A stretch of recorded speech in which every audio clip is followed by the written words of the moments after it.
let's get 2 more sensational fans onto our lime green. He's back, is my Sunderland friend Lewis, and for the first time with me, it's Russ, our West Ham fan. Lewis, welcome back, you lovely man. Russ, an absolute pleasure to meet you, sir. Welcome. We get some great comments from Russell on the floor as well, so I can't wait to get into this. But before we get into the football chat, let's have some more #dog puns to start us off. Have a look at this.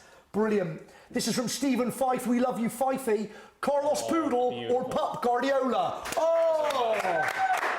That is absolutely lovely. Keep those #dog puns coming in. Here's another. This is from #Tarrant Out. Justin Lee Collars. Oh!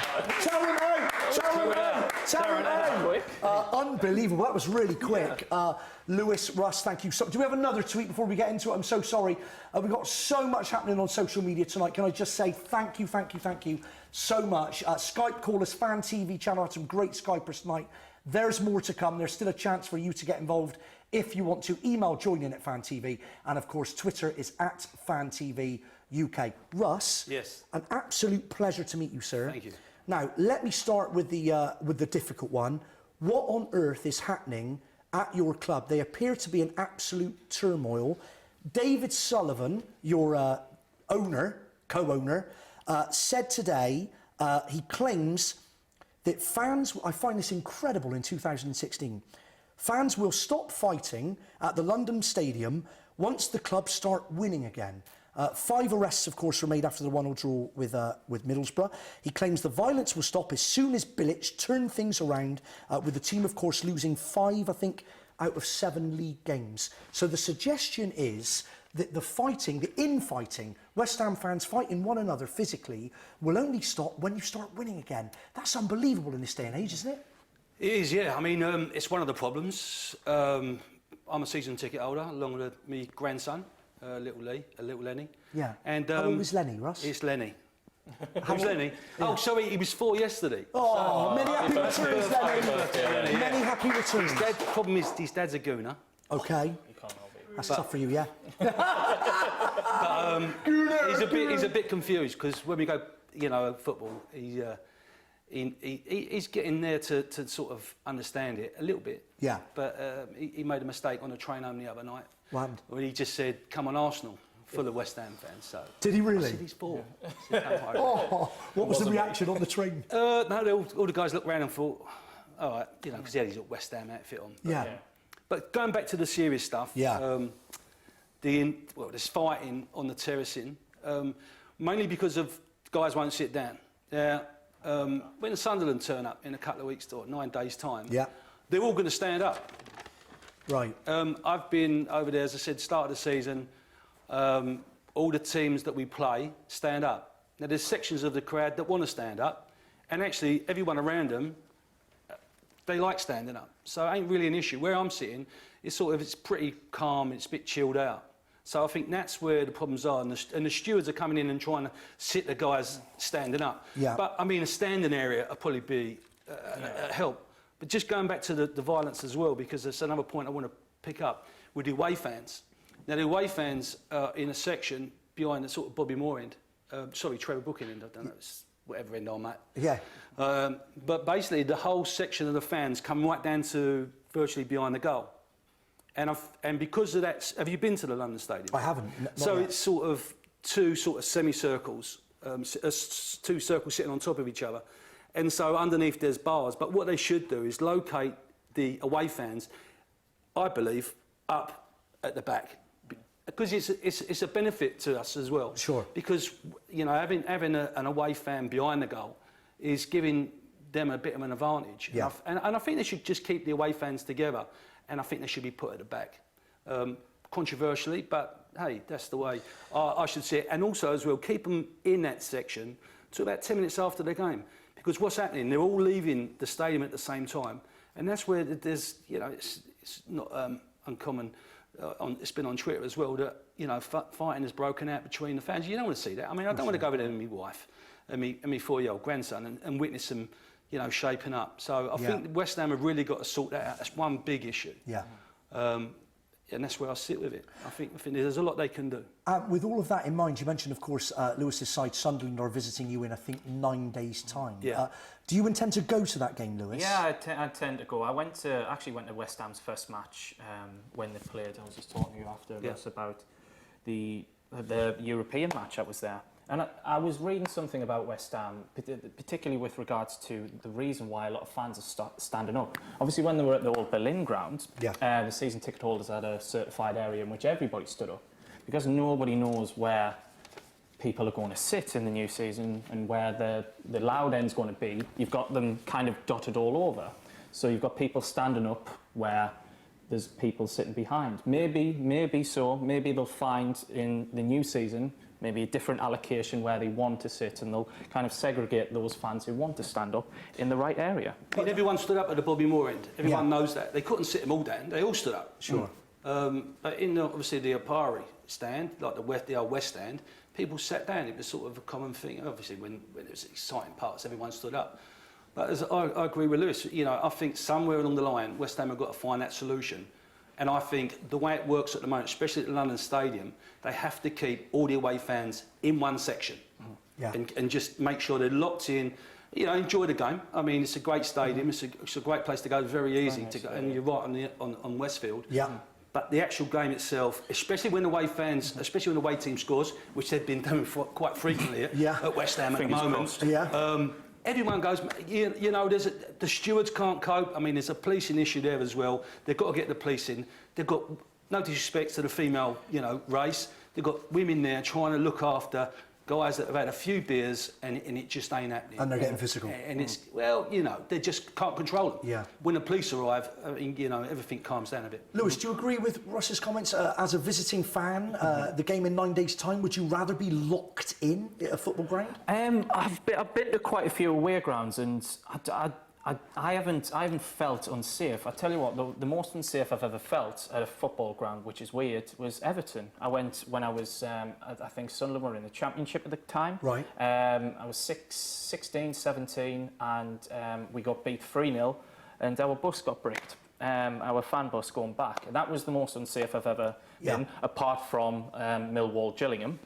that was a different story. Yes. One of my best friends is a Gillingham fan. But I've never have I been in a Premier League match and felt unsafe. I think that sort of banter between the two opposing fans, I don't know whether it's obviously it's not between each individual Premier League side. Sure. But I've never felt unsafe. I think even going into stadiums after, like going to pubs after and talk to fans. And Russ, with regards to the stadium, I should mention, of course, we have Paul and Stephen, our Leighton Orient fans, on in the first hour of the show. Are you now, in hindsight, disappointed? Because, of course, Leighton Orient were in a battle with you for ownership of the London Stadium. Do you wish they'd got it now over you? No, not really. No, I think let's be fair about it. I mean, was it 4, 5, 6,000? Yeah. You know, no disrespect to Orient. You know, Paul and Steve, we spoke about this before the game. I think Barry Earns shot himself in the foot. Years ago, you know, when I used to have a drink on a Saturday, or where should we go and watch? You pop over the Orient, you know, pop over Brisbane Road and watch a game of football. Yeah. So I think what Barry Earns should have done at the time, he should have looked at the fixtures, tried to make Orient's fixtures not on the same day as West Ham, and attract West Ham fans.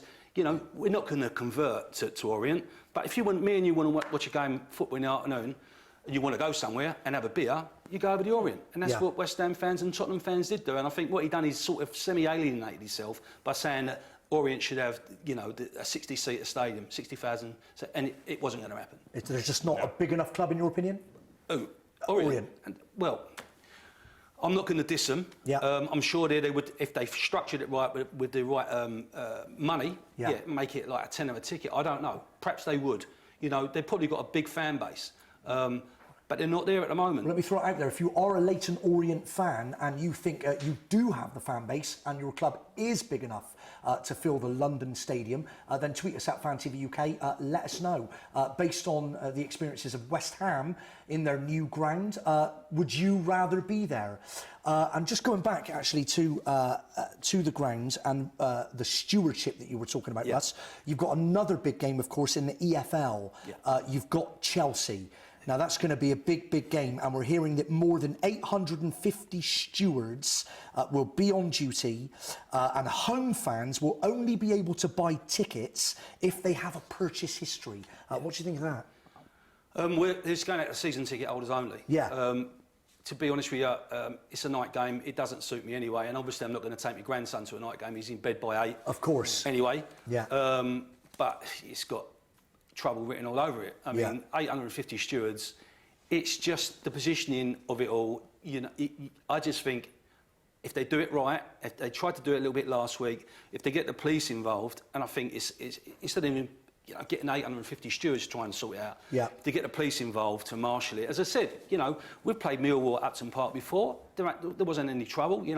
They stayed in the ground after the game. There's notoriously been a bit of aggravation afterwards. Sure. But if you want to make it safe for me as a granddad going football with the grandchildren, they've got to do something serious with the players, serious with the actual section of the away fans. Well, I was reading today that apparently the police aren't going to marshal it. It will just be those extra stewards, and the police will only be there if called for a specific reason. Well, they might as well call them at 5 to 3. I'm sorry, it's 7:45 at night.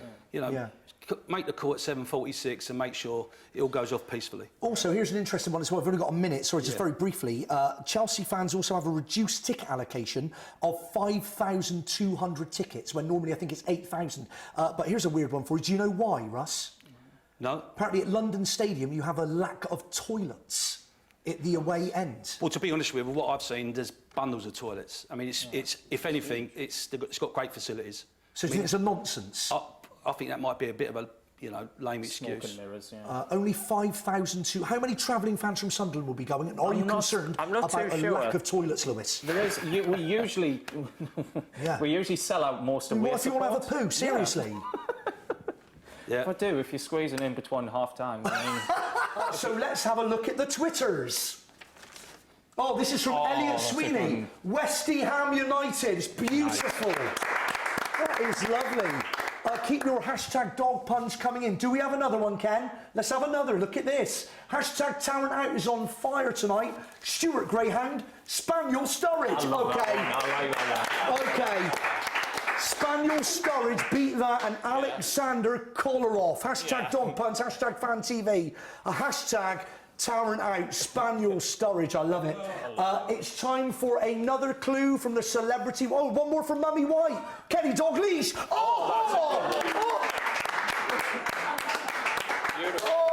Mummy White, I nuzzle at your dog pun bosom. It's beautiful. I'm not sure I can say that, but I just did. It's just absolute quality. Let's go to the wash bag. Oh, I don't need the wash bag because it is an audio clue. Have a listen to this. Okay, it's me that's doing this. Quality.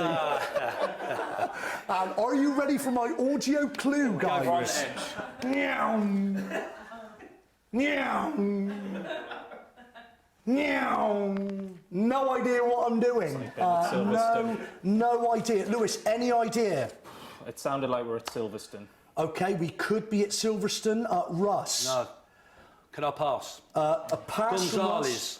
Who do you think? Gonzalez. Gonzalez. It's a guess from Russ. It's a good guess, Russ. But it's wrong. But it's not right. Yeah, it's wrong. Just to remind you, I'm a hashtag dirty klepto. I've stolen a wash bag. Whose wash bag have I stolen? So far, I've given you some year 2000 millennium paraphernalia, and also I've done this. Meow. Whose wash bag have I stolen? Keep those hashtag dog puns going in. Lewis, you lovely man, shall we talk Sunderland? Oh, do we have to? Yes, we do. Now, 8 players played during the international break. Now, that says something positive about your side, does it not? It does, yeah. And we have our under-21s goalkeeper got promoted to the England side, Jordan Pickford, who I think is a tremendous talent, homegrown talent, and I know that previous coaches and previous England goalkeepers have said that he's going to be a future England #1 one. Yeah. But if Joe Hart carries on this form, it might not be for a while. Sure. When we previously talked, one of our favourite players, Lyndon Gooch, has recently called. I love the Gooch. It's brilliant. Oh, I love Everybody loves the Gooch. Talk to me, Gooch. Talk to me. He got called up for the USA side and played, and Joe Lasoro, the other player, a young player, he's in the Swedish under-21 side. Gooch in the USA, of course, was a famous hit for Bruce Springsteen. Sorry. Sorry, I'm so sorry. It's rubbish. Born to Gooch. Baby, I was born to Gooch. Touch me. Get your Bruce Springsteen #Gooch puns in. Tweet at FANTV UK. Sorry, Lewis, Russell, you were shaking your head when Lewis mentioned Joe Hart. You're not a fan? No, I'm not. To be brutally honest with you, I've said it for a long time. I do a podcast as well, at the Cabcast. If Yes. on Twitter. Give us it again. What is it, Russ? At the Cabcast. It's a podcast called the Cabcast. The Cabcast podcast. Yes. And how do we find it on the Twitter? What's the handle? At the Cabcast. At the Cabcast. Okay. Okay, and we've spoken ages about Joe Hart, and I just think he's there's not a lot of opposition. And I was just mentioning to the Man City guys earlier, back in the day, I'd say Joe Corrigan, you had Ray Clements, Peter Shilton, we had a whole host of goalkeepers. And, he made a great save the other night. But, I mean... It's world class, wasn't it? In the Euros, he had 6 things to do, and he up 5. Having said that, though, Lewis, do you not see a difference in Joe Hart since his move to Torino on loan? Yeah, I think he may have released him a little bit. I mean, he's free to do what he wants. Coming off his line free of pressure. But I think there is quite a few English goalkeepers that are in the pipeline to take that #1 spot. I mean, I think Fraser Forster at Southampton's a fantastic goalkeeper. You've got Jack Butland, who's tremendous at Stoke. I think he had quite a few clean sheets. And as I say, Jordan Pickford. So maybe he knows that he has to step up to the plate to kind of keep that #1 jersey. He's already lost it at Man City. That was kind of a dead cert that he would keep that for a while. He's dropped that. So maybe the England jersey might be the last thing that he's got. It was noticeable, the game against Slovenia, that all he tried to do is play it out the back. Where before he would lump it long. And I think he's probably trying to get back in the Man City sort of way of playing. I don't know if you've probably spoken about that game. We tried to, I know you mentioned Koeman is a good friend of Pep. Yes. It looks like Gareth Southgate has tried to, mimic what Pep is doing at Man City. Sure. And it ain't paying off. No, really not. Because we just haven't got those sort of players, to be brutally honest with you, apart from Stones. But he looked a little bit rocky the other night. As England fans, just very briefly on England, are you slightly concerned by what you're reading and hearing from the media just the last day or two, that it looks like all pointers are that Southgate will be given the job on a permanent basis, Lewis? Yeah, I'm quite worried. I don't think he's the right man for the job. Maybe, I don't know, personally, I would think that maybe he should be given up till the end of the year, maybe go for Arsene Wenger. Yeah. That would just be me. I think Arsene Wenger might be a good manager, but it is very difficult to see who else is in the running for the job. The same people, Glenn Hoddle and everything, are touted as England managers, but after the Sam Allardyce sack, and I think this England side needs to be dragged into the 21st century. Yeah. So the former managers like Roy Hodgson, they're all aged managers. I think this needs the proverbial kick up the backside that would propel us into maybe a knockout stages. The best guy is obviously Glenn Hoddle. I mean, this is 17 years ago now that he made a mistake. Yeah. He's on the TV all the time. He's on Twitter all the time. He does. He's a great orator about football. I stop and listen to what he's got to say because he's always talking sense. I think it's about time we should leave it to the fans. Yeah. Let the fans decide who they want them. Coach. You were talking about coaches before. Yeah. Who is the best coach? It'd be novel, wouldn't it, if we let the fans decide? Hoddle will be brilliant. He's at the right age. I'm not too sure, because who was Glenn Hoddle's last job? It was England, isn't it? And why on earth is not another side come and signed him? Yeah, it's bizarre. It is bizarre. It is bizarre. There must be something there, the reason why that he hasn't been signed. It's a good point. What could be there? Do you think you know? Why hasn't Glenn Hoddle found another job in football since he was England manager at FANTV UK? Let's bring it back to the West Ham chat because I've got a West Ham-based Broomer for you, Russ. You ready for it? Go for it. Broomer! Broomer! Broomer! Here's a West Ham Broomer for you, Russ. Zaza could exit West Ham less than 2 months after joining. Valencia manager Cesar Prandelli wants the Italian striker who is on a season loan from Juventus. Prandelli is keen on a January deal. What are your thoughts? Taxi for Zaza. Really? He hasn't really settled. He hasn't really gone for him. I mean, he has put himself about a little bit, but yeah, I mean, if he's going to go back, he's going to go back. Let's get a Spanish angle on this because we've got Dan on the Skype. Dan, are you there, sweet baby bum cakes? Hello, Justin. You all right, mate? Hello, mate. Look at that beard. I love it. Strong beard. What a strong beard. Dan, Strong beard. Major compliments on your beard from Lewis, our Sunderland fan, on the lime green. It's beautiful. Thank you very much. Thank you.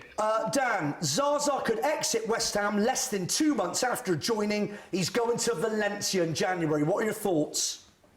Well, Valencia need all the help they can get at the moment. They're currently in the bottom three. Yeah.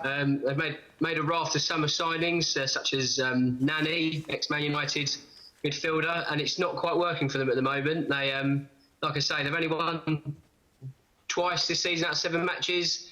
And Cesar Prandelli, he's making Gary Neville's stint at Valencia look good, put it that way. Dan, let me ask you this, because we've talked mostly tonight regarding West Ham about, as we often do at the moment, sadly, about things that are happening off the pitch and on the terraces. Let me ask you about possession. Have West Ham had too much of the ball this season?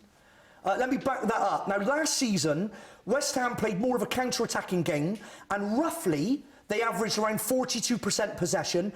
This season, it's approximately 47%.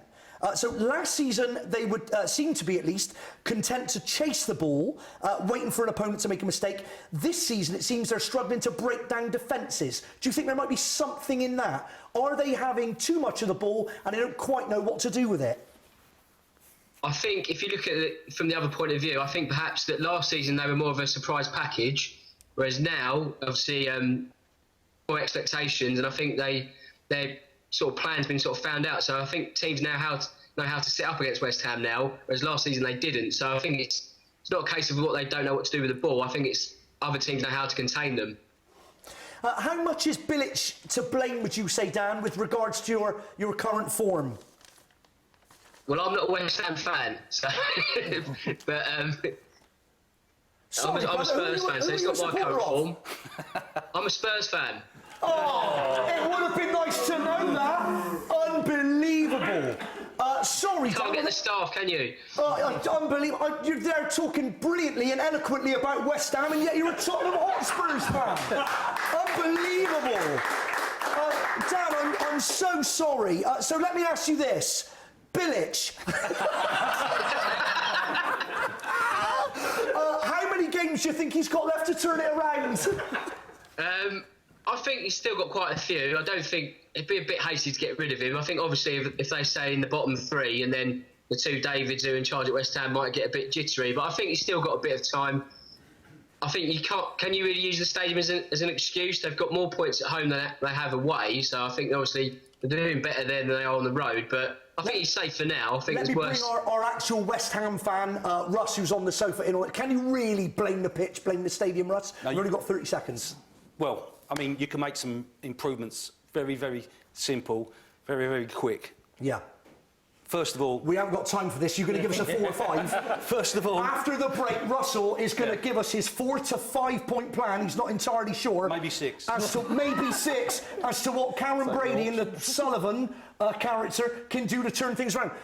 Dan, thank you so much for Skyping in to talk all about West Ham. For a Spurs fan, I want to Skype in and just talk about West Ham. Welcome back. We are live on Sky 212 all the way till 10 o'clock with me, Justin Lee Collins. Welcome. I've got lovely Lewis, friend of the show on the Lime Green, our Sunderland fan, and the sensational Russell, our West Ham fan. We'll get back to the football chat very shortly. Let's wrap up poll 2 on the Twitter. Let's remind ourselves of the question and see the results. As it's National Fossil Day, no one told me who's the best current oldie of the lot. Vote and retweet. You did. 16% of you said Czech, 9% Terry, 47% said Totti, 28% Ibrahimovic. Would you agree with that, Paul Lewis? Totally. I seen something the other day that Totti's the only player that was on FIFA 96 that's still playing. Is that right? It was so good. I love that. 20 years ago, he's still playing. Yeah. Russ, would you have gone Totti? I would have gone John Terry. You would have gone John Terry? Yeah. One of only 9%? He's been around forever, isn't he? He's consistently turns out top performances. OK, let's launch our third poll, see what you make of this one. Here's the question. Will Pep regret sending shot-stopper Hart on loan, or will Bravo prove himself the better option for City's style of play? I can't wait to ask Nigel this question, and Rob and Sam, I think, our Man City fans coming up shortly. Hart or Bravo? Hart or Bravo? Go on to the Twitter at FANTV UK. It's our third and final Twitter poll of the evening. Let me give you that question one more time. Poll 3, will Pep regret sending shot-stopper Hart on loan, or will Bravo prove himself the better option for City's style of play? At FanTV UK is the Twitter if you want to register your vote or tweet us about anything. Don't forget our hashtag dog puns, and don't forget I've nicked another celebrity wash bag because I'm a hashtag filthy klepto. If you think you know who the wash bag belongs to, tweet in. Let's have another clue from the bag. So far you've had the Millennium coins and you've had an audio clue. Let's have clue 3 from the wash bag. We've got some croutons. Clue 3, croutons. Lewis, it looks like you think you might know whose wash bag I've nicked without saying. I'm just quite hungry and they look absolutely... You want a little munch on the croutons? On the crouton later on. Russell? No, I'm trying to lose a little bit of the He's trying to cut down on the croutons. If you've got a Scooby or a Scrappy, get in touch. Tweet at FanTV UK, hashtag celebrity washbag.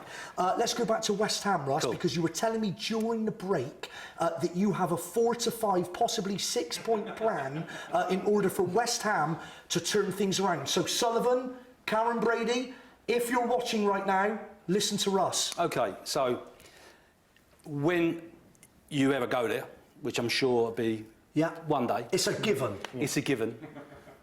Have you ever played park football? Oh, man, look at me. OK, so what I'm saying to you Every is... Sunday. When the ball...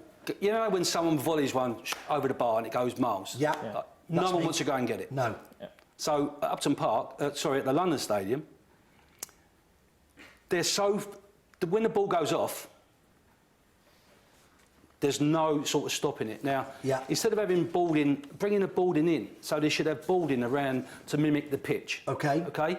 You know, maybe just 2 or 3 metres off, but not far away. Okay. That was the one thing I did notice is that the running tracks around. I think it's a Rory Delap wet dream. Right. That running track around. You're saying it's Rory Delap's wet dream. Yeah, that if you have any other suggestions as to what Rory Delap's wet dreams might be, tweet at FanTV UK, hashtag Rory Delap's wet dreams, Russ. So actually, going back to Upton Park, when Rory Delap turned up, they did actually put some boarding just about a metre so he couldn't go for his long run-up. Yeah.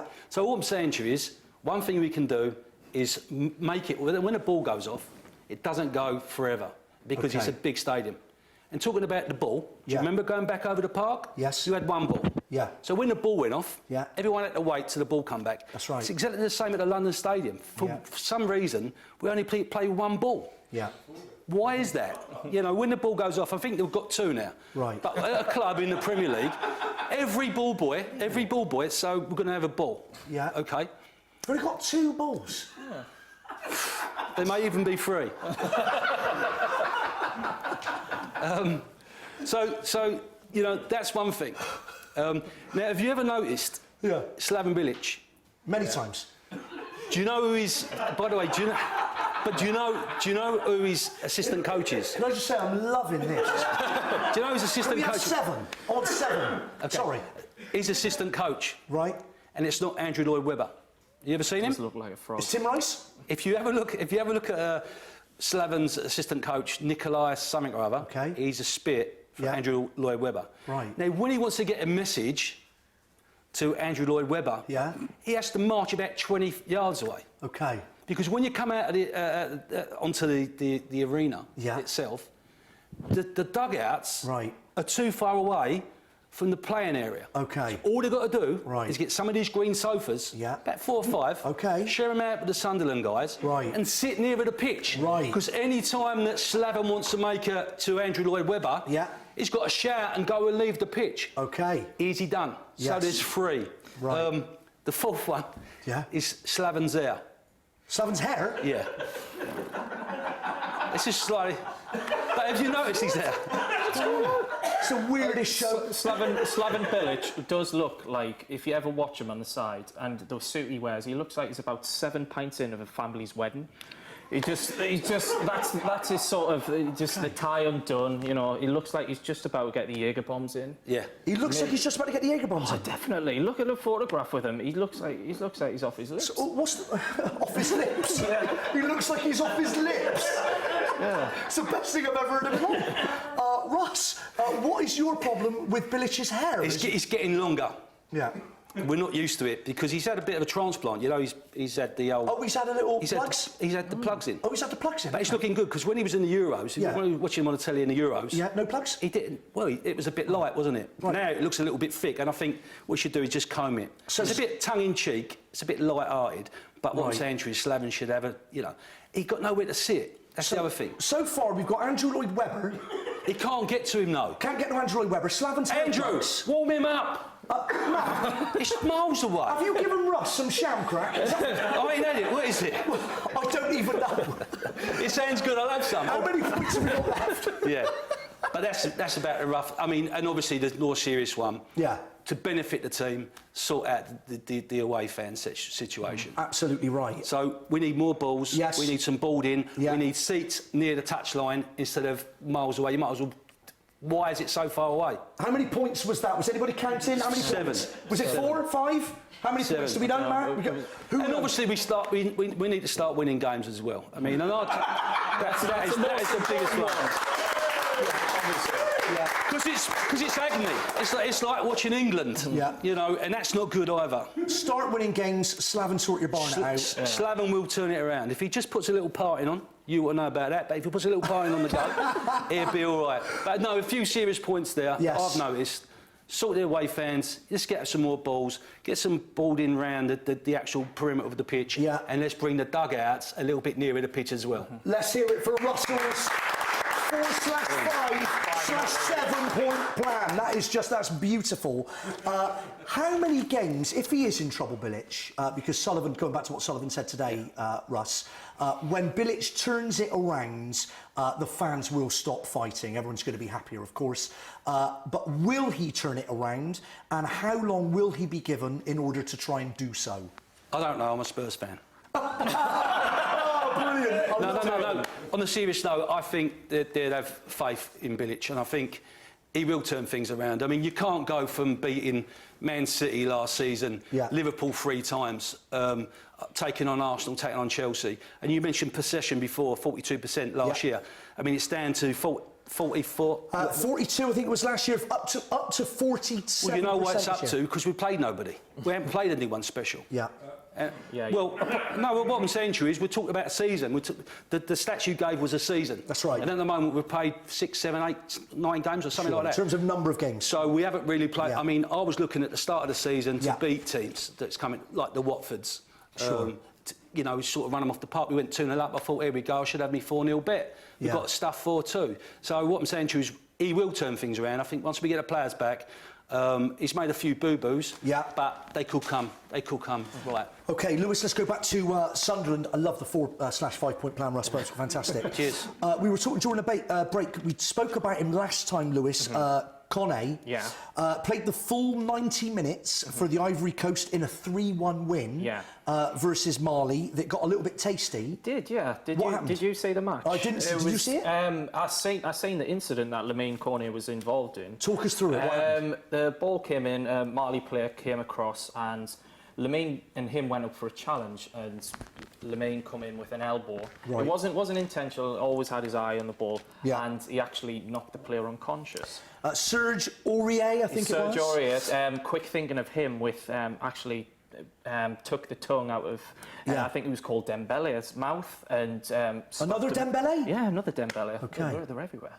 In danger of swallowing his tongue. If it wasn't for fast reacting, Serge Aurier. Well, he's been in the media for the wrong reasons recently. I think he might actually be going to prison. I don't know if you read about that. For what? He was. I think he got a 2-month prison sentence for assaulting a police officer. Oh, for goodness' sake! So he's probably trying to redeem himself for that. Conne signed a 5-year deal in September after, of course, being linked with Everton. In the summer. How important do you think he is to the Sunderland defence? I think he's very good. I think he's very important. Obviously, maybe the distraction of the Everton rumour probably didn't stabilise him at the defence. I think missing the stability of Kabul next to him, because Djibouti, or whatever he's called, he hasn't played as well. Maybe that partnership needs to be solidified a little bit more. Maybe you need somebody with Premier League experience, i.e. John O'Shea, to kind of dictate him and where to be. But I'm kind of glad he's here. He's got I think he's on £90,000 a week, the most a Sunderland players ever got in their history. And once he gets his head right, I think he can only do wonders. Okay, guys, it's been absolutely brilliant having you on the sofa. In 30 seconds, less actually, I'm just hearing, score prediction, 9 days, you go to West Ham, give us a quick score prediction. I think a 2-2 draw. 4-0. What's West Ham? Let's hear it for Russell and Lewis, everybody on the